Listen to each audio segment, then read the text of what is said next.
ಸಮಾವೇಶ ಬಹುಶಃ ನಾವು ನೋಡ್ಲಿಕ್ಕಿರುವಂತದ್ದು ದಕ್ಷಿಣ ಕನ್ನಡದಲ್ಲಿ ಮಾತ್ರ.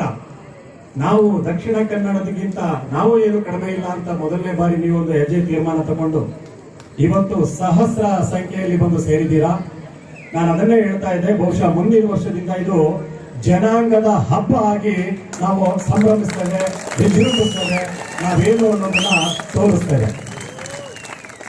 ಕೇವಲ 2 ನಿಮಿಷದಲ್ಲಿ ಜನಾಂಗದ ಇತಿಹಾಸವನ್ನ ನಮ್ಮ ಒಡೆಯರ್ ಸರ್ಗೆ ಪರಿಚಯ ಮಾಡಿಕೊಳ್ಳಿಕ್ಕೆ ನಾನು ಹೆಮ್ಮೆ ಪಡ್ತೇನೆ. ಬಹುಶಃ ನಿಮಗೂ ಸಹ ಇದು ಹೊಸ ವಿಷಯಗಳಿರ್ಬೋದು ಹಲವಾರು. ಕುಲಾಲ ಕುಂಬಾರರು ಇಡೀ ಜಗತ್ತಿಗೆ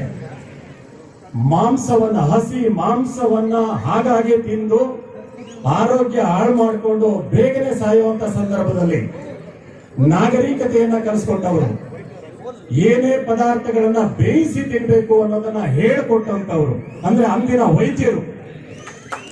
ಜೊತೆಗೆ ಅದಕ್ಕೆ ಪೂರಕವಾದಂತಹ ಪಾತ್ರೆಗಳನ್ನ ತಯಾರು ಮಾಡಿ ಅವರಿಗೆ ಕೊಟ್ಟು ನೀವು ಆರೋಗ್ಯಕರವಾಗಿ ಬದುಕಿ ಅಂತ ಹೇಳಿಕೊಟ್ಟಂತ ಜಗತ್ತಿನ ಮೊಟ್ಟ ಮೊದಲ ಏಕೈಕ ಜನಾಂಗ ಅದು ಕುಂಬಾರರು. ಅಲ್ಲಿಂದ ಹೋದ ತುಂಬಾ ಇದೆ. ಇವತ್ತು ಅಮೆರಿಕ ಅಂತ ಇಡೀ ಜಗತ್ತಿನಲ್ಲಿ ಅದ್ಭುತವಾದಂತಹ ಅಭಿವೃದ್ಧಿ ಹೊಂದಿರುವಂತಹ ಏಕೈಕ ದೇಶ ಅಂತ ನಾವು ಹೇಳ್ತೀವಿ. ಜಗತ್ತನ್ನ ಒಂದೇ ಒಂದು ಪದದಲ್ಲಿ ಹೆದರಿಸುವಂತ ಸಾಮರ್ಥ್ಯ ಇರುವಂತವರು ಆ ಅಮೆರಿಕದ ಮೂಲ ಪುರುಷರು ಕುಂಬಾರರು. ಇನ್ನು ಭಾರತಕ್ಕೆ ಬರೋದಾದ್ರೆ ಭಾರತದ ಹಿಂದೂ ಘನ ಸಂಸ್ಕೃತಿಯನ್ನ ಇಡೀ ದೇಶಕ್ಕೆ ವಿಜೃಂಭಣೆಯಿಂದ ಆಚರಣೆ ಮಾಡೋದಕ್ಕೆ ಮೂಲ ಕಾರಣಕರ್ತರಾದಂತ ತನ್ನದೇ ಆದಂತ ಶಕ ವರ್ಷವನ್ನ ಆರಂಭ ಮಾಡಿದಂತ ಶಾಲಿವಾಹನ ಕುಂಬಾರ. ಸರಳವಾದಂತ ಭಾಷೆಯಲ್ಲಿ ಕನ್ನಡಿಗರನ್ನ ಬಡಿದೆಬ್ಬಿಸಿ ಮೌಢ್ಯಗಳನ್ನ, ಕಂದಾಚಾರಗಳನ್ನ, ಜಾತಿಯನ್ನ ಆಚರಣೆ ಮಾಡದೆ ಎಲ್ಲರೂ ಸಹೋದರತ್ವದಿಂದ ಮಾನವೀಯತೆಯಿಂದ ಬದುಕಿ ಅಂತ ಹೇಳಿಕೊಟ್ಟಂತ ಸರ್ವಜ್ಞ ಕುಂಬಾರರು. ಇವತ್ತು ಜಗತ್ತು ಎಲ್ಲ ಕಡೆ ಉಕ್ರೇನ್ ಇರ್ಬೋದು ಅಥವಾ ಇಸ್ರೇಲ್ ಇರ್ಬೋದು ಅಥವಾ ಇತ್ತೀಚೆಗೆ ಸ್ಟಾರ್ಟ್ ಆಗಿರುವಂತಹ ಭಾರತ ಪಾಕಿಸ್ತಾನದ ನಡುವೆ ಸಂಭವ ಆಗಬಹುದು ಅಂತ ಸಂಭವನೀಯ ಸ್ಥಿತಿಯಲ್ಲಿರುವಂತಹ ಯುದ್ಧದ ಮಧ್ಯೆ ಜಗತ್ತಿಗೆ ಶಾಂತಿಯನ್ನ ಹೇಳಿಕೊಟ್ಟಂತಹ ಗೌತಮ ಬುದ್ಧನ ಹೆಂಡತಿ ಗೌತಮಿ ಪ್ರಜಾಪತಿ. ನೋಡಿ, ಗೌತಮ ಅವನ ಹೆಸರು ಗೌತಮ ಅಂತ ಬರಲಿಕ್ಕೆ ಕಾರಣಕರ್ತರಾದವರು ಅವನನ್ನ ಸಾಕು ತಾಯಿ ಗೌತಮಿ ಪ್ರಜಾಪತಿ. ಪ್ರಜಾಪತಿ ಅಂದ್ರೆ ಕುಂಬಾರ. ಅವರ ಅಕ್ಕ ಇವನನ್ನ ಹೆಡೆದು 6 ತಿಂಗಳಿಗೆ ತೀರ್ಕೊಂಡು ಅವನನ್ನ 2ನೇ ಹೆಂಡತಿಯಾಗಿ ಸ್ವೀಕಾರ ಮಾಡದಂತ ಗೌತಮಿ ಪ್ರಜಾಪತಿ ಕುಂಬಾರನು.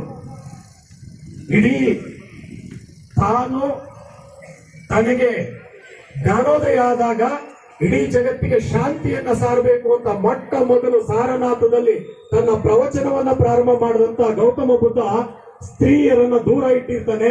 ಯಾಕೆಂದ್ರೆ ಸ್ತ್ರೀಯರು ಎಲ್ಲಿ ಸೇರಿದ್ರೆ ಅದು ಸುಸಂಘಟಿತವಾಗಿ ನಡೆಯೋದಿಲ್ಲ ಅಂತ. ಆ ಸಂದರ್ಭದಲ್ಲಿ ಗೌತಮ ಬುದ್ಧನನ್ನ ಕರೆಸಿ ಅವನಿಗೆ ಬುದ್ಧಿವಾದ ಹೇಳಿ, ಸ್ತ್ರೀಯರಿಲ್ಲದಂತ ಯಾವುದೇ ಸಂಘಟನೆ ಬದುಕೋದಿಲ್ಲ. ಸ್ತ್ರೀ ಅಂದ್ರೆ ಜನಾಂಗದ ಜನಸೆಯ ಒಂದು ಅರ್ಧ ಭಾಗ, ಹಾಗಾಗಿ ಅವಳನ್ನ ದೂರ ಇಡೋದು ಸಮಂಜಸ ಅಲ್ಲ ಅಂತ ಹೇಳಿ ಅವನಿಗೆ ಬುದ್ಧಿವಾದ ಹೇಳಿ ಸ್ತ್ರೀ ಸಮಾನತೆಯನ್ನ ಬೋಧಿಸಿದಂತ ಗೌತಮಿ ಪ್ರಜಾಪತಿ ಕುಂಬಾರಳು.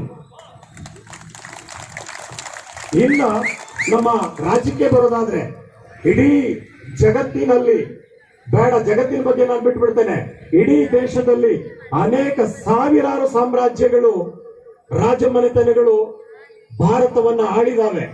ಅವುಗಳಲ್ಲಿ ಅಭಿವೃದ್ಧಿ ಪರವಾಗಿ, ಜನತೆಯ ಪರವಾಗಿ ಆಡಳಿತ ನೀಡಿದಂತ ಏಕೈಕ ಸಾಮ್ರಾಜ್ಯ ಅದೇನಾದ್ರೂ ಇದ್ರೆ ಅದು ಮೈಸೂರು ಸಾಮ್ರಾಜ್ಯ. ಆ ಮೈಸೂರು ಸಾಮ್ರಾಜ್ಯದ ಇತಿಹಾಸದ ಹಿಂದೆ ಕುಂಬಾರರ ಹಿನ್ನೆಲೆ ಇರುವಂತದ್ದು ಬಹುಶಃ ಯದುವೀರ್ ಸಾಹೇಬರಿಗೆ ಗೊತ್ತಿದೆ ಅಂತ ನಾನು ಅನ್ಕೊಳ್ತೇನೆ. ಯಾಕೆಂದ್ರೆ ಅವರು ತುಂಬಾ ಗಡಿಬಿಡಿನಲ್ಲಿರೋದ್ರಿಂದ ಇದ್ರ ಬಗ್ಗೆ ನಾನು ಹೆಚ್ಚು ಹೇಳೋದಿಲ್ಲ. ಆದ್ರೆ ಮೈಸೂರು ಮನೆತನಕ್ಕೂ ರಾಜಮನೆತನಕ್ಕೂ ಕುಂಬಾರರಿಗೂ ಬಹಳ ಹತ್ತಿರದ ಸಂಬಂಧ ಇದೆ ಅನ್ನೋದನ್ನ ಈ ಸಂದರ್ಭದಲ್ಲಿ ತಿಳಿಸ್ತಾ, ಈ ಅಭೂತಪೂರ್ವ ಕಾರ್ಯಕ್ರಮಕ್ಕೆ ನಮ್ಮ ಲೋಕಸಭಾ ಸದಸ್ಯರು ಹಾಗೂ ರಾಜಮನೆತನದ ಪ್ರತಿನಿಧಿಯಾಗಿರುವಂತ ಯದುವೀರ್ ಸಾಹೇಬರು ಇಲ್ಲಿಗೆ ಬಂದಿರೋದ್ರಿಂದ ಅವರಿಗೆ ಮತ್ತೊಮ್ಮೆ ನಾನು ಸ್ವಾಗತಿಸ್ತಾ ಅವರಿಗೆ ನಾನು ಮೈಕನ್ನು ಬಿಟ್ಕೊಡ್ತಾ ಇದ್ದೀನಿ. ನಾನು ಮತ್ತೆ ನಿಮ್ಮ ಹತ್ರ ಮಾತಾಡ್ತೀನಿ. ನಮಸ್ಕಾರ.